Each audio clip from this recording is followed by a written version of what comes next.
Coba dari Kingdom dulu nih, Kingdom.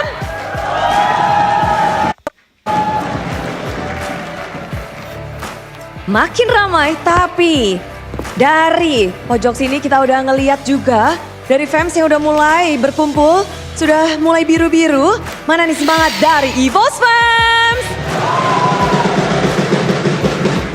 Makin semangat juga pastinya karena MPL Indonesia Season 15 powered by Moonton, supported by BBSI, presented by official turnamen smartphone Samsung Galaxy, official e-wallet GoPay, official sponsor Head and Shoulder, dan official coffee partner Good Day. Kita juga punya partner ini sports ada Telkomsel, Dunia Games, dan IndiHome. Bersama dengan advertiser Kacang Sukro dan Hawkband. Tak lupa pula supplier kita RSV Helmet. Semuanya pasti udah gak sabar, Bude juga pengen cepet-cepet melihat bagaimana Land of Dawn akan diguncang.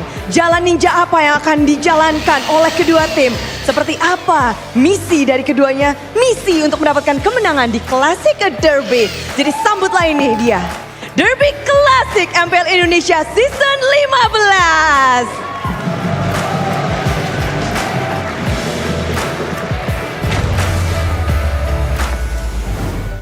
A rivalry that transcends generations.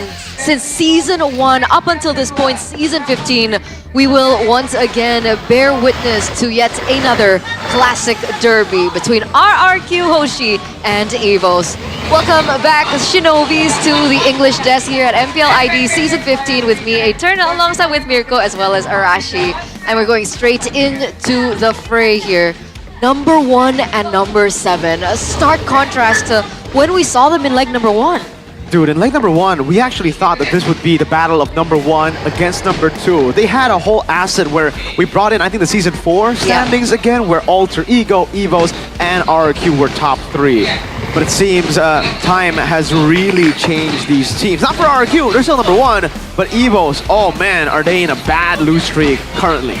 So how will they be able to come back here in leg number 2? Because in leg number 1, it was a 2-1 victory for the side of RRQ.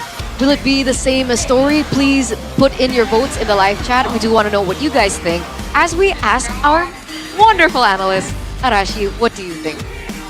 Honestly, right now, I'm not too sure what to think. Because in a sense, EVOs previously, they were up closer and it seemed still that RRQ was still super dominant. But since then, right, EVOs with a couple of losses, with some really unexpected losses, has went down. So now I was thinking, okay, you know, RRQ's got this. But RRQ themselves got taken out as well. So far, it's been proven by teams in the MPL that they are no longer untouchable.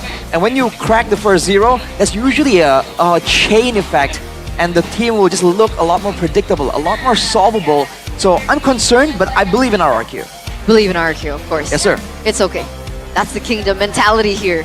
But I think a lot of people are actually thinking the same. If we take a little flashback into a Season 1 to Season 3, we're looking at a match history of 0-5. So RRQ has won the bettermost of that generation between, you know, Just No Limit, who was interviewed up on stage with Bude, as well as Mr. Lemon. Right, and afterwards, in Seasons 4 to 6, it's kind of equal. Where we come in as casters was in Season 7 to Season 9, so that was where, oh man, this was a very exciting time, I must say.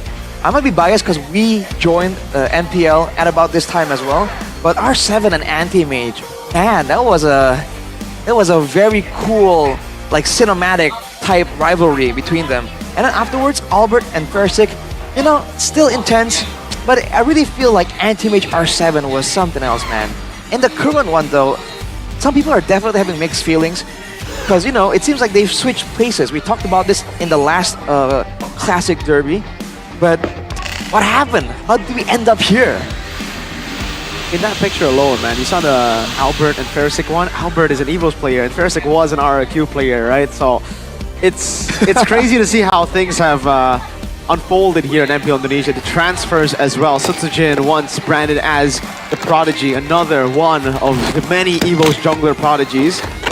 But, you know, a fun story, a fun fact is Albert trialed for EVOS before he trialed for RRQ. Interesting. But he ended up with RRQ first. Yes, but now he's an EVOS, so he's back. Full circle. Wow. So let's see what you guys thought about that previous question. How does EVOS What does EVOS need to do in order to win the second Classic Derby here? In Season 15, it looks like 62% have voted use Onyx Blueprint. Now let's break that down just a little bit more here. What do they mean by Onyx?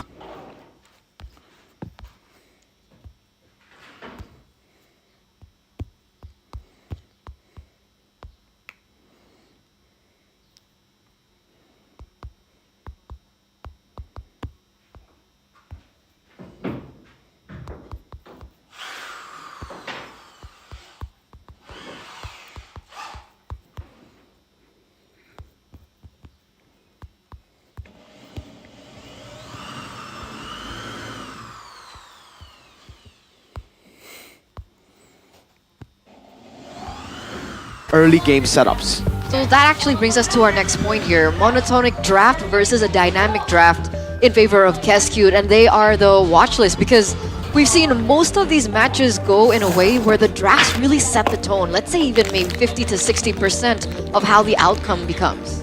Well, the more dynamic your draft is, the more surprises you can have. And we've seen the power of those surprise picks. I mean, just against Onyx, the last time RRQ went up against them, even in game number 1, Coach Yeb was kind of caught off guard there, and there was a draft from Kescute that really caught everyone, talents, players, coaches off guard, that showed them the path to victory.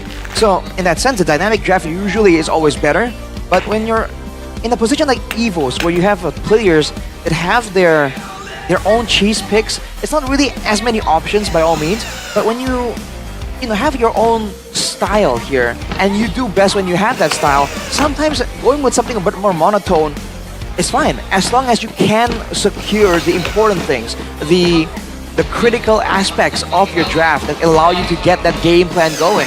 So just because one side is more dynamic doesn't mean it's always better, by all means. We've seen teams become a bit too dynamic and overthink it and overdo it in the pivoting and the drafting phase. So I really do feel like there's more possibilities if you have a dynamic draft, but it doesn't mean that when you get into the Land of Dawn, you're guaranteed the victory. Yeah, absolutely. Which is why, again, this showdown is just so much more highlighted, right? We're putting it to the question, is flexibility the way to go in this current meta, or is sticking to what you know and sticking to comfort is how you be able to win it? We're looking at the ping test. It looks like it's Sutsujin, so I don't think that we will be seeing a substitution No today. Hazel. Really? Yeah. Really? Yeah. I think there's a chance I would have Hazel... sworn Hazel was in Malaysia. What you saw was an AI-generated Hazel, I see, right? A real I see. Hazel somewhere in Jakarta working out.